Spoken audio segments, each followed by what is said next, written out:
दोस्तों नमस्कार। बाड़मेर जिले के नागाना क्षेत्र में एक बार फिर जमीन धंसने का मामला सामने आया है, जिसमें स्थानीय ग्रामीणों में दहशत फैला दी है। इस क्षेत्र में मंगला प्रोसेसिंग वेलपेड के आसपास की जमीन में बड़े बड़े गड्ढे बन गए, जिसका कारण विशेषज्ञ जमीन के खोखले होने को लेकर मान रहे हैं।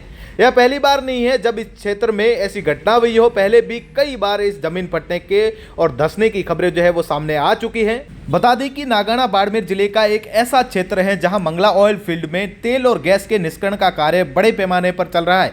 मंगला प्रोसेसिंग वेलपेड जो कि इस क्षेत्र में तेल उत्पादन का एक प्रमुख केंद्र है और उसके आसपास की जमीन में लगातार खनन के ड्रिलिंग गतिविधियों के कारण मिट्टी की संरचना जो है वो कमजोर हो गई। स्थानीय लोगों के अनुसार इस बार भारी बारिश और भूजल के अत्यधिक दोहन ने स्थिति को और भी गंभीर कर दिया, जिसके परिणाम स्वरूप जमीन में बड़े बड़े गड्ढे बन गए हैं। कुछ गड्ढे इतने गहरे हैं कि आसपास के खेतों और रास्तों को भी प्रभावित कर रहे हैं। जमीन धंसने की खबर फैलते ही नागाना और आसपास के गांवों के ग्रामीण मौके पर एकत्रित हुए हैं। ग्रामीणों का कहना है कि तेल कंपनियों की लापरवाही और अनियंत्रित खनन कार्यों के कारण उनकी जमीन और आजीविका खतरे में है।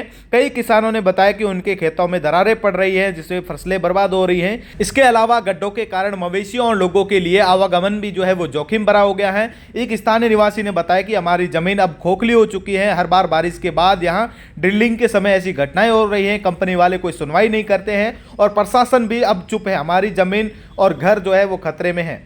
आपको बता दें कि नागाना और मंगला क्षेत्र में जमीन धंसने की यह कोई नई घटना नहीं है। विगत कुछ वर्षों में इस क्षेत्र में कई बार जमीन में दरारें और गड्ढे बनने की खबरें सामने आ चुकी हैं। विशेषज्ञों का मानना है कि तेल और गैस निष्करण के लिए की जाने वाली ड्रिलिंग और अन्य गतिविधियों से भूवर्गीय जो है वो संरचना कमजोर हो चुकी है। इसके अलावा भूजल का अत्यधिक दोहन और अनियोजित निर्माण कार्य भी इस समस्या को बढ़ा रहे हैं। तो जुड़ा रहे तमाम प्रकार के अपडेट के लिए द खटक के साथ मैं आपका साथी जसवंत सिंह सबकर।